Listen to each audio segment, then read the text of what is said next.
Bible एक वर्ष में। नमस्कार, आप सबका बाइबल एक वर्ष में स्वागत है। आप सब ने जो कदम उठाया है प्रभु के वचन सुनने के लिए, यह हमारे जीवन के अंधेरों को दूर करेंगे और हमें प्रभु के प्रकाश में चलाएंगे। आज हम गणना ग्रंथ का अध्याय 22, 23, 24 और स्रोत ग्रंथ का 89वां स्रोत सुनेंगे। प्रभु का वचन सुनने से पहले आइए हम ईश्वर से प्रार्थना करें। हे प्रभु, हम आपका वचन सुनने वाले हैं। हमारे मन की आंखें खोलें और हमें आध्यात्मिक प्रज्ञा दें ताकि हम आपको जान सकें और आपके वचन के अनुसार अपना जीवन जिए। यह हम मांगते हैं आपसे प्रभु यीशु के नाम, आमीन। गणना ग्रंथ अध्याय 22। इसके बाद इजरायलियों ने आगे बढ़कर यार्दन नदी के उस पार यरीको के सामने मोआब देश के मैदान में पड़ाव डाला। सिपौर का पुत्र बालक वह सब देख चुका था जो इजरायलियों ने अमोरियों के साथ किया था। मोआब भयभीत हो गया क्योंकि इजरायलियों की संख्या बहुत अधिक थी। इजरायलियों को देखकर मोआबियों में आतंक फैल गया। इसलिए मोआबियों ने मिद्यानियों के नेता से कहा, अब यह विशाल जनसमूह हमारे आसपास की सब चीजों को वैसे ही चाट जाएगा जैसे बैल खेत की हरी घास चट कर जाता है। उस समय सिपौर का पुत्र बालाक मोआबियों का राजा था। उसने अपनी जन्मभूमि के पतौर नामक स्थान को, जो फरात नदी के तट पर है, दूत भेजकर बहोर के पुत्र बिलाम से कहलवाया, मिस्र देश से एक जाति आई है, वह सारे प्रदेश पर छा गई है और मेरे सीमांतों तक पहुंची है। आप आइए और उस जाति को शाप दीजिए, क्योंकि वह मुझसे अधिक शक्तिशाली है। संभव है मैं इसके बाद उसको पराजित कर देश से निकालने में समर्थ हो जाऊंगा। मैं जानता हूं कि आप जिसे आशीर्वाद देते हैं उसका कल्याण होता है और जिसे शाप देते हैं उस पर विपत्तियां आ पड़ती है। इस पर मोआबियों और मिद्यानियों के नेता भविष्यवाणी का शुल्क लेकर रवाना हुए। बिलआम के पास आकर उन्होंने उसे बालाक का संदेश सुनाया। इस पर वह उनसे बोला, यहाँ रात बिताओ।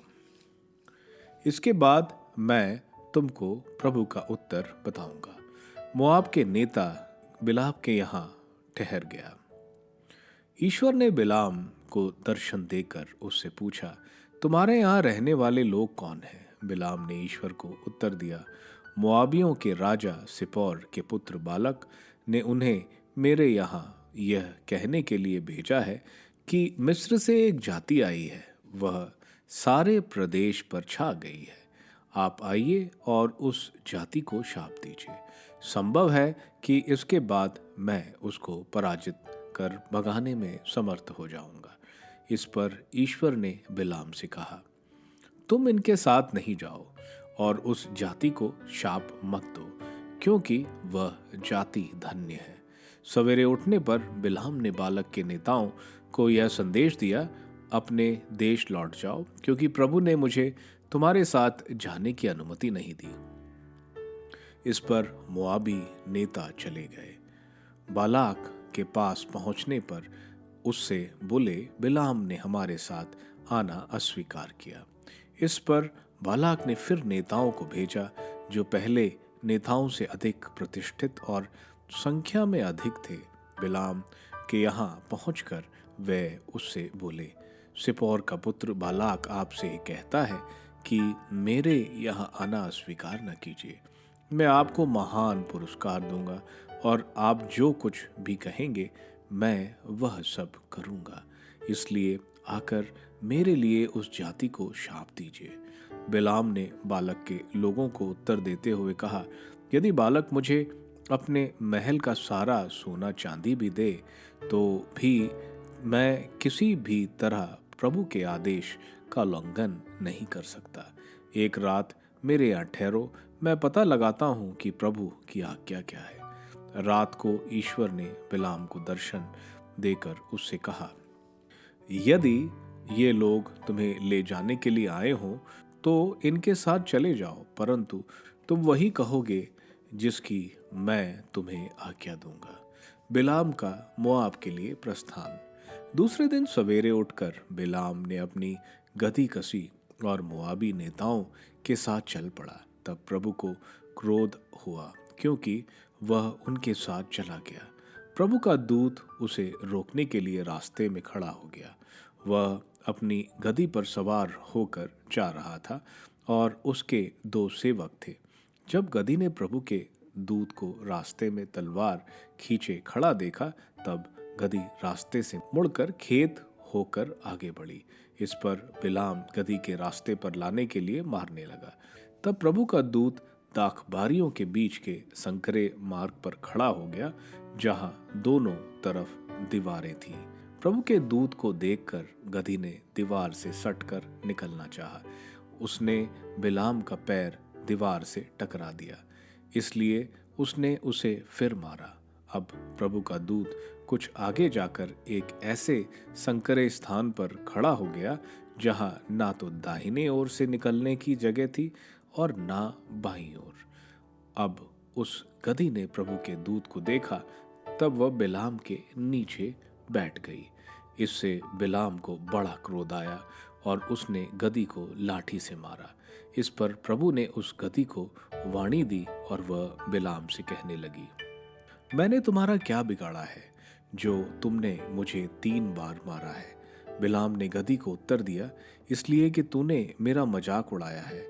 यदि मेरे हाथ में तलवार होती तो मैं तुझे निश्चय ही मार डालता। गदही ने बिलाम को उत्तर दिया, क्या मैं तुम्हारी वही गदही नहीं हूं जिस पर तुम अब तक सवारी करते रहे हो?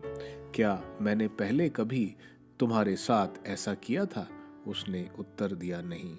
इस पर प्रभु ने बिलाम की आंखें खोल दी और उसने मार्ग पर प्रभु के दूत को तलवार खींचे खड़ा देखा। उसने भूमि पर सिर झुकाकर साष्टांग प्रणाम किया। प्रभु के दूत ने उससे कहा, आपने अपनी गदही को 3 बार क्यों मारा? मैं आपको रोकने आया हूं क्योंकि मेरी दृष्टि में आपकी यात्रा का परिणाम अच्छा नहीं होगा। गदही मुझे देखकर मेरे सामने से 3 बार मुड़ी। यदि वो ना मुड़ती तो मैं निश्चय ही आपको मार डालता और उसे बचा लेता। इस पर बिलाम ने प्रभु के दूत से कहा, मैंने पाप किया है। मुझे पता नहीं था कि आप मेरे सामने रास्ते पर खड़े हैं। यदि यह यात्रा आपको पसंद नहीं है तो मैं वापस जाने को तैयार हूँ। परंतु प्रभु के दूत ने बिलाम से कहा, आप इन लोगों के साथ आगे बढ़ें, लेकिन जो मैं बताऊंगा आप वही कहेंगे। इसके बाद बिलाम बालक के नेताओं के साथ आगे बढ़ा। बालाक और बिलाम की भेंट। जब बालाक ने सुना कि बिलाम आ रहा है तो वह उससे मिलने के लिए इर मोआब तक गया। वह नगर अपने प्रदेश की सीमा अर्नोन नदी के पास था। बालाक ने बिलाम से कहा, मैंने आपको बार बार बुला भेजा तो आप मेरे पास क्यों नहीं आए? क्या मैं आपको उचित पुरस्कार नहीं दे सकता? बिलाम ने बालाक को उत्तर दिया, मैं तो आपके पास आ गया हूँ, किंतु मैं मनमानी बातें नहीं कह सकता। मैं केवल वही बातें बताऊंगा जो ईश्वर मुझसे कहलाएगा। इसके बाद बिलाम बालाक के साथ चल पड़ा और वे किरियत हुसोत पहुंचे। वहां बालाक ने बछड़े और भेड़ों की बलि चढ़ाई और बिलाम और उसके साथ के नेताओं को उनका प्रसाद भेजा। दूसरे दिन सवेरे बालाक बिलाम को अपने साथ लेकर बामोत बाल के ऊपर गया, जहां से वह इजरायलियों के शिविर का एक भाग देख सकता था। गणना ग्रंथ अध्याय 23। बिलाम की प्रथम भविष्यवाणी।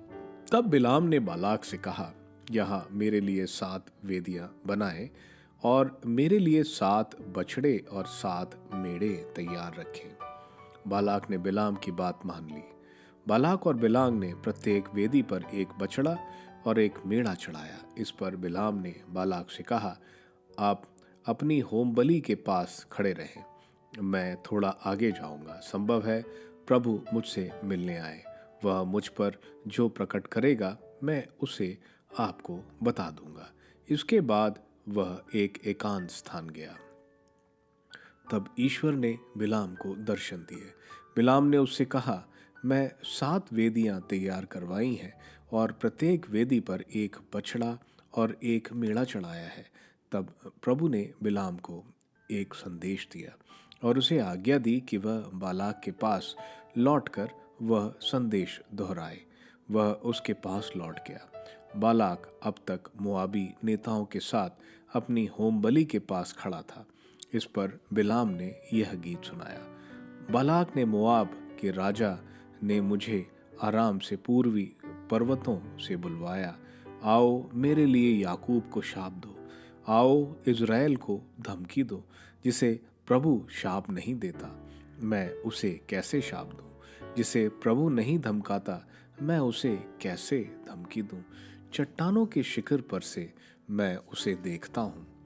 पहाड़ियों पर मैं उसका निरीक्षण करता हूँ। वह ऐसी जाति है जो अलग रहती और अपने को दूसरी जातियों से भिन्न मानती है। याकूब की धूल कणों को कौन गिन सकता है? इज़राइल का चतुर्यर्श भी कौन गिन सकता है? मेरी मृत्यु धर्मियों जैसी हो, मेरी अंतगति उनकी जैसी हो। बालाक ने बिलाम से कहा, आपने मेरे साथ क्या किया? मैंने आपको अपने शत्रुओं को शाप देने के लिए बुलाया और आप उन्हें आशीर्वाद दे रहे हैं। उसने उत्तर दिया, प्रभु मेरे मुंह में जो वाणी रखता है, क्या मैं उसे प्रकट ना करूं? बिलआम की दूसरी भविष्यवाणी। बालाक ने उससे कहा, मेरे साथ दूसरे स्थान पर आइए जहां से आप उन लोगों को देख सकते हैं। यहाँ से तो आपने पूरा समुदाय नहीं, उसका केवल एक भाग देखा है। वहां चलकर आप मेरे लिए उनको शाप दीजिए।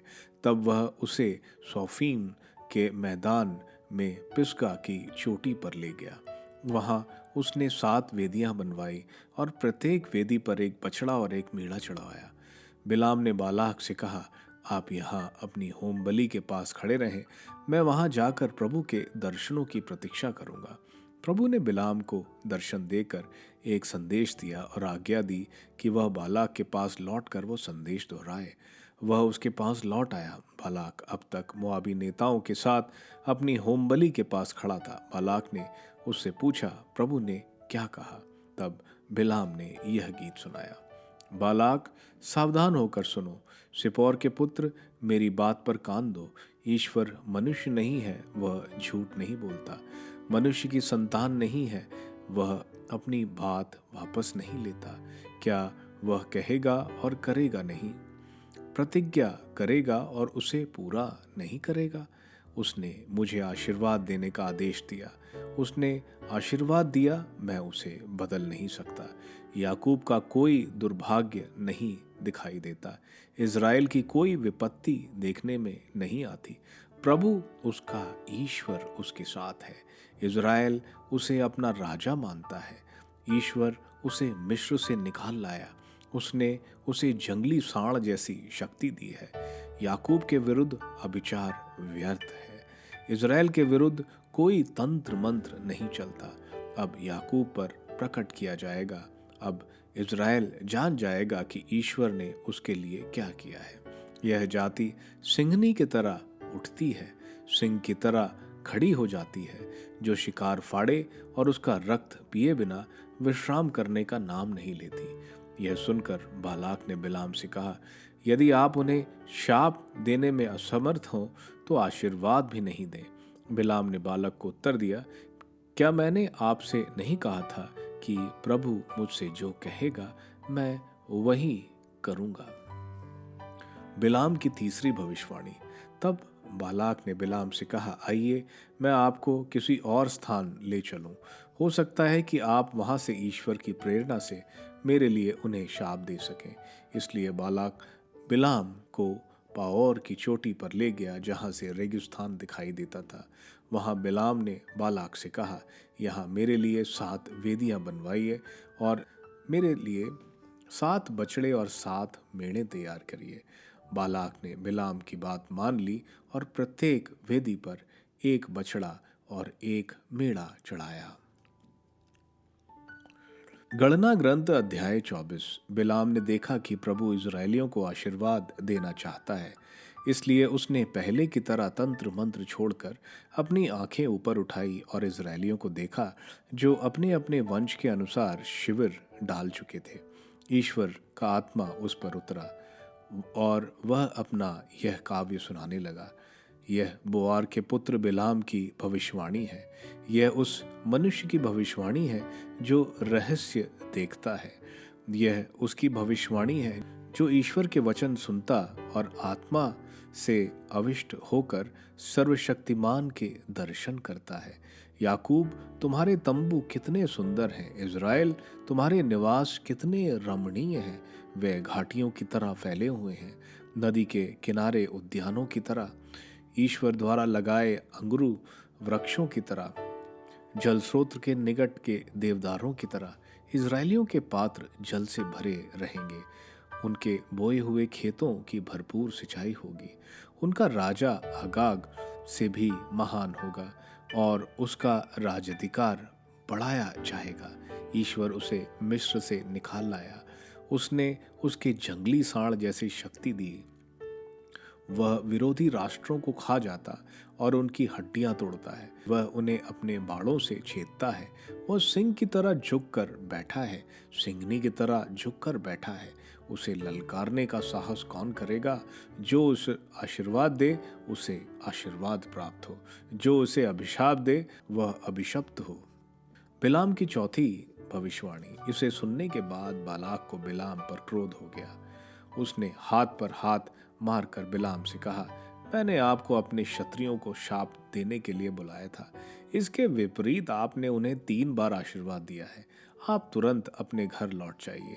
मैं आपको महान पुरस्कार देने का वचन दिया था, किंतु प्रभु ने आपको उससे वंचित कर दिया है। बिलाम ने बालक को उत्तर दिया, क्या मैंने आपके दूतों से जिन्हें आपने मेरे पास भेजा था यह नहीं कहा था कि यदि बालाक मुझे इतना सोना चांदी दे तो उनके महल में भी ना समा सके, तो भी मैं ना तो प्रभु के आदेश का उल्लंघन करूंगा और ना अपनी ओर से भला बुरा कहूंगा। जो प्रभु कहेगा मैं वही बोलूंगा। अच्छा, अब मैं फिर अपनी जाति वालों के पास लौट जाता हूँ, लेकिन मैं जाने से पहले आपको यह बताऊंगा कि यह भविष्य में आपकी प्रजा के साथ क्या करेंगे। इसके बाद बिलाम ने फिर कहा, यह बौर का पुत्र बिलाम की भविष्यवाणी है। यह उस मनुष्य की भविष्यवाणी है जो रहस्य देखता है। यह उसकी भविष्यवाणी है जो ईश्वर के वचन सुनता और आत्मा से अविष्ट होकर सर्वशक्तिमान के दर्शन करता है। मैं उसे देखता हूँ किंतु वर्तमान में नहीं, मैं उसके दर्शन करता हूँ किंतु निकट से नहीं। याकूब के वंश में एक तारे का उदय होगा, इज़राइल के वंश में एक राजा उत्पन्न होगा। वह मोआब की कनपटियों और सेत के पुत्रों के कपाल को चूर चूर कर देगा। एदोम परिधान देश होगा, उसका शत्रु सेयर पराधीन देश होगा, किंतु याकूब की शक्ति बढ़ती जाएगी। याकूब के वंश में एक शासक का उदय होगा, वह आर के बचे हुए लोगों को मिटाएगा। बिलाम ने अमेलेकियों को देखकर यह गीत सुनाया। अमेलेक राष्ट्रों में अग्रगण्य रहा है, परंतु अंत में उसका सर्वनाश होगा। फिर केनियों को देखकर उसने कहा, तुम्हारा निवास स्थान सुदृढ़ और तुम्हारा नीड़ चट्टानों से सुरक्षित है। फिर भी काइन का नाश होगा और असुर तुम्हें बंदी बनाकर ले जाएगा। अंत में उसने यह कहा, हाय, जब प्रभु यह सब करेगा तो कौन जीवित रह पाएगा। कितीम के तट से जलयान आएंगे, वे असुर और एबार का दमन करेंगे, किंतु अंत में उनका भी सर्वनाश होगा। इसके बाद बिलाम लौटकर अपने देश चला गया और बालाक भी अपने रास्ते गया। स्रोत ग्रंथ स्रोत 89। सत्य प्रतिज्ञ ईश्वर का स्तुतिगान। एक मस्कील एजरही एतान का। मैं प्रभु के उपकारों का गीत गाता रहूंगा। मैं पीढ़ी दर पीढ़ी तेरी सत्य प्रतिज्ञता घोषित करता रहूंगा। तेरी कृपा सदा बनी रहेगी। तेरी प्रतिज्ञा आकाश की तरह चिरस्थायी है। तूने कहा, मैं अपने कृपा पात्र दाऊद से प्रतिज्ञा कर चुका हूं। मैंने शपथ खाकर अपने सेवक दाऊद से कहा, मैं तुम्हारा वंश सदा के लिए स्थापित करूंगा। तुम्हारा सिंहासन युग युगों तक सुदृढ़ बनाए रखूंगा। प्रभु, आकाश तेरे अपूर्व कार्य घोषित करता है। स्वर्गिकों की सभा तेरी सत्य प्रतिज्ञता का बखान करती है। आकाश में ऐसा कौन जो प्रभु के समान हो? देवदूतों में प्रभु के सदृश कौन? ईश्वर स्वर्गिकों की सभा में महाप्रतापी है। अपने साथ रहने वालों में सर्वाधिक श्रद्धेय है। विश्वमंडल के प्रभु ईश्वर, तेरे समान कौन? प्रभु, तू शक्तिशाली और सत्य प्रतिज्ञ है। तू महासागर का घमंड चूर करता और उसकी उद्दंड लहरों को शांत करता है। तूने राहाब पर घातक प्रहार किया और अपने बाहुबल से अपने शत्रुओं को तितर बितर कर दिया। आकाश तेरा है, पृथ्वी भी तेरी है। तूने संसार और उसके वैभव की स्थापना की। तूने उत्तर और दक्षिण की सृष्टि की। ताबोर और हेर्मोन तेरे नाम का जय जयकार करते हैं। तेरी भुजा शक्तिशाली है, तेरा हाथ सुदृढ़, तेरा दाहिना हाथ प्रतापी है। तेरा सिंहासन सत्य और न्याय पर आधारित है।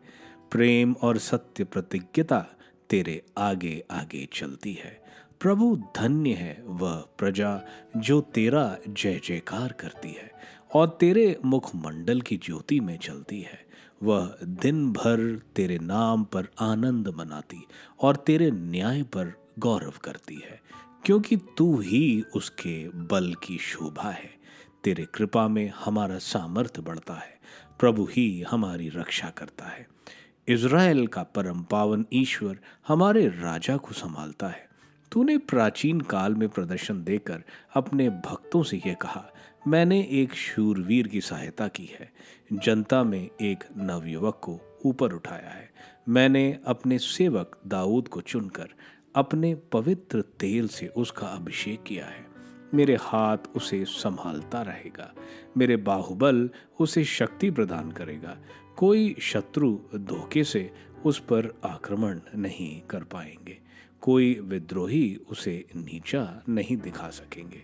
मैं उसके विरोधियों को उसके सामने मिटा दूंगा। मैं उसके बैरियों का परास्त करूंगा। मेरी सत्य प्रतिज्ञता और मेरी कृपा उसका साथ देती रहेगी। मेरे नाम के कारण उसका सामर्थ्य बढ़ेगा। मैं समुद्र पर उसका हाथ आरोपित करूंगा और नदियों पर उसका बाहुबल। वह मुझसे कहेगा, तू ही मेरा पिता है, मेरा ईश्वर, मेरी चट्टान और मेरा उद्धारक। मैं उस पर अपना पहलौठा बनाऊंगा, पृथ्वी के राजाओं का अधिपति। मेरी कृपा उस पर बनी रहेगी। मेरी प्रतिज्ञा उसके लिए चिरस्थायी है। मैं उसका वंश सदा बनाए रखूंगा।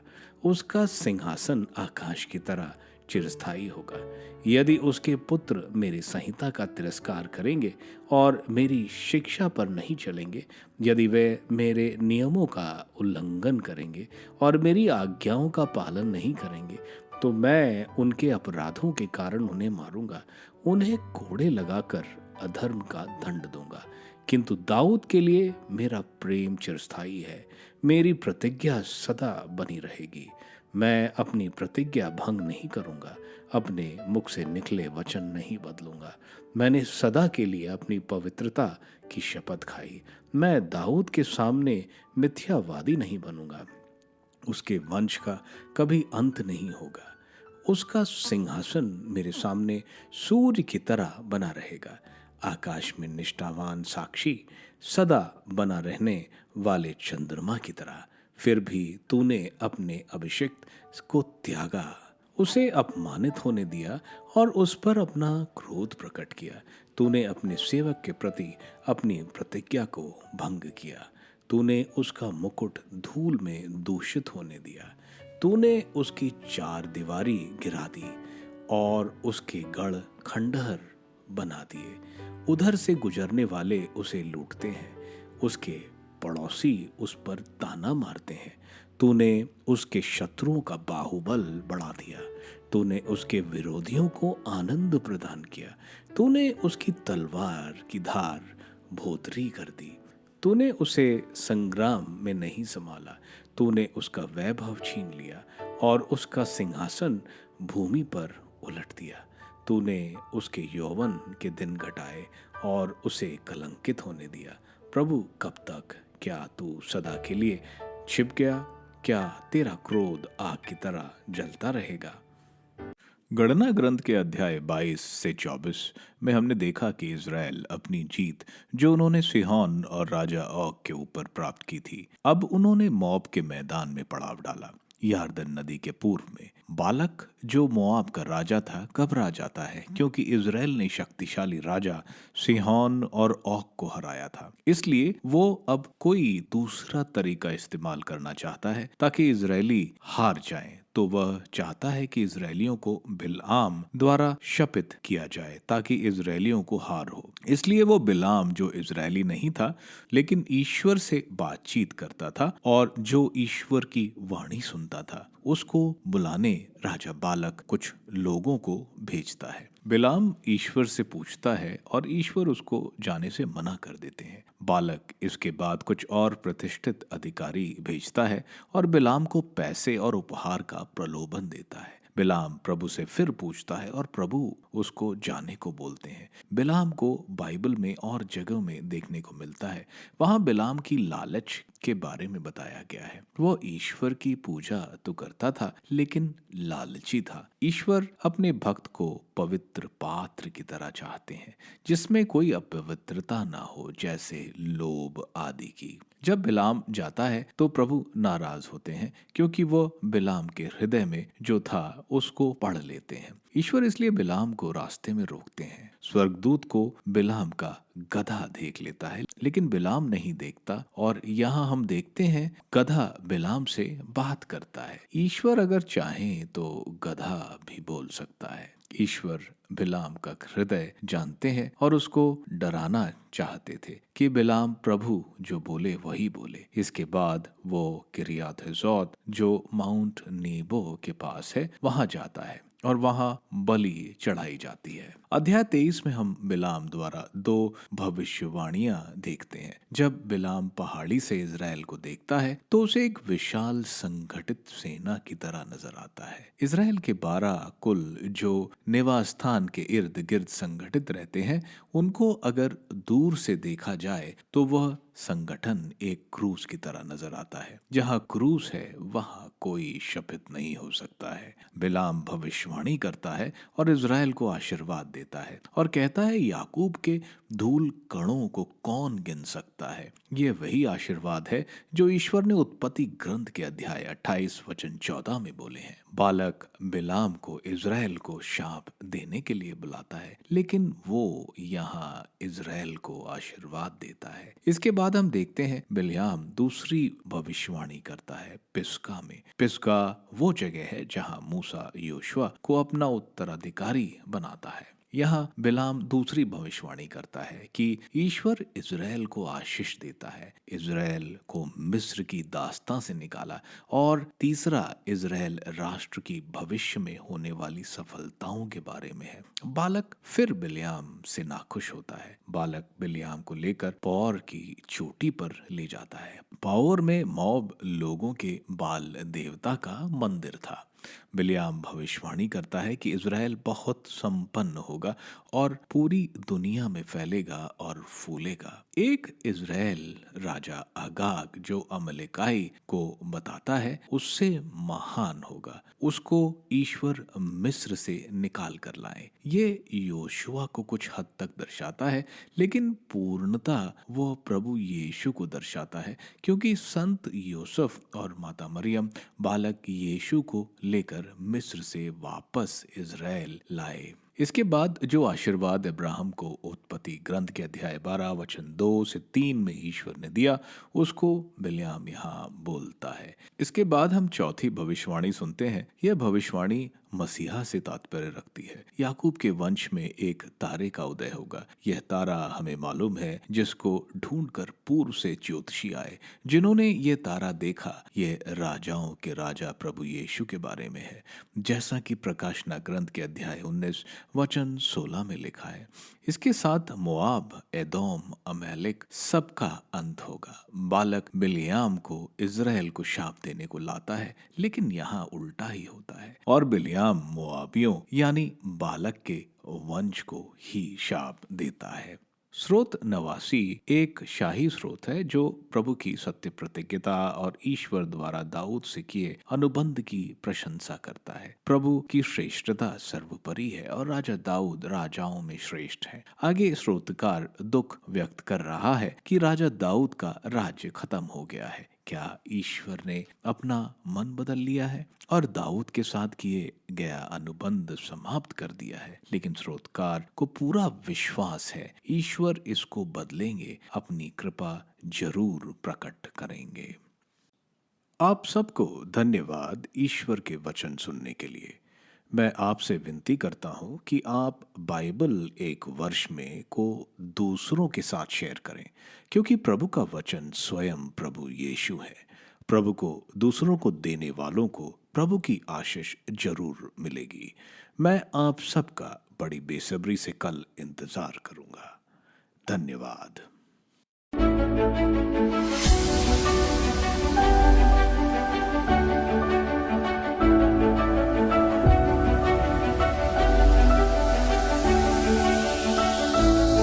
बाइबल एक वर्ष में